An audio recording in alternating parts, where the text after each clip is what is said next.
It's almost like a soft landing or a quiet start. Theodore Tappa Whitmore is still the coach of Jamaica's senior reggae boys. And this is after one big hullabaloo and premature pronouncements that Whitmore was fired. This, of course, after the technical committee recommended the dismissal of Whitmore. But apparently, those recommendations have been thrown into file 13.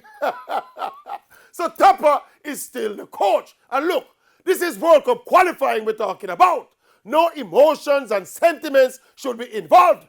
Everybody rate Tappa Whitmore for what he did as a player and even what he did as a coach.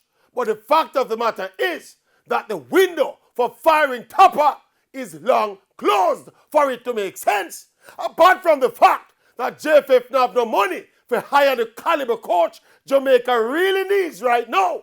And all the alternative local coaches are obviously not impressive enough. And as a result, Tappa remains the coach until the Maverick gets a certain phone call.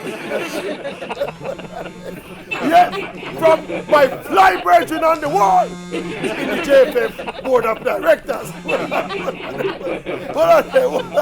Hold on there. Yeah, who this? Fly, bag on, fly on the wall. What is it? Yeah, the man will stay or the man gone.